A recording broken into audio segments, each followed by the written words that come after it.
Dad, and he said that he found out that Bill was trying to rehome me. I mean, he married Becky in May of 1980, and before October of 1980,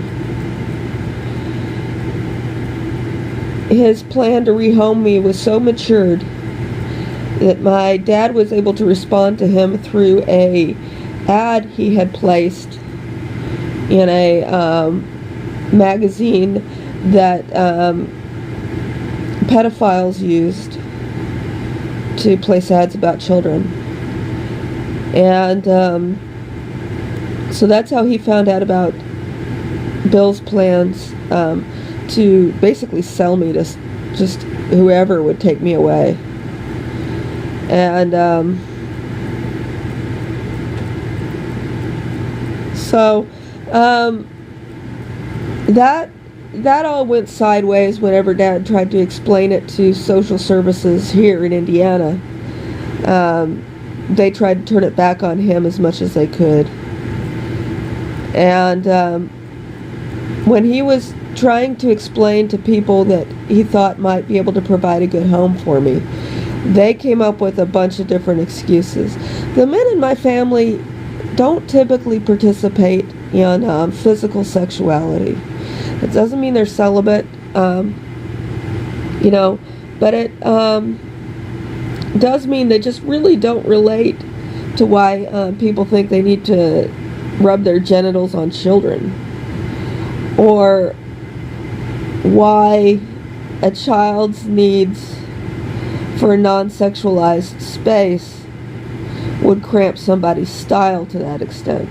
Now, there's a lot of stuff that isn't in a child's salience, like violence, being mean to other people, people being angry, and it doesn't mean that anybody's being abused. That's just the business world. So there's things that a child doesn't need to see, and a lot of people don't understand that either. So his dad's running into children in all sorts of weird places.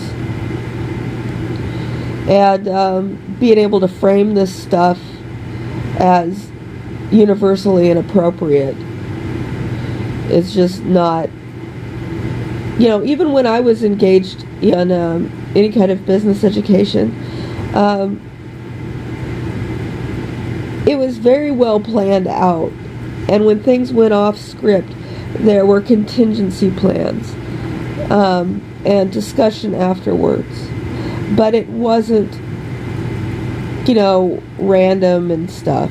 It was very controlled. But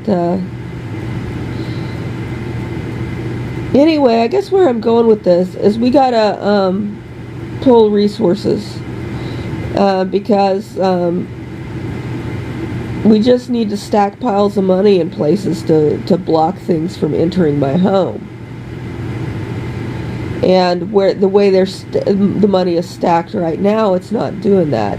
And there is no law that says we can't stack money in a pyramidal pile, or we can't stack money in a rectangular pile, or we can't stack money in just like a haystack pile. But so if there's a coincidence that the shadow of the money falls across me in such a way that it prevents people from blowing some sort of gas into my mouth in the middle of the night, it would be very interesting to see how somebody would legally object to that. And considering that Chris's longtime friend really did not survive his encounter with me after Chris said, "Hey, this junkie followed me home for no apparent reason, and I don't know who she is." Turns out Sonny got his head on straight after all, sorta, and can at least play it straight while the court's in session.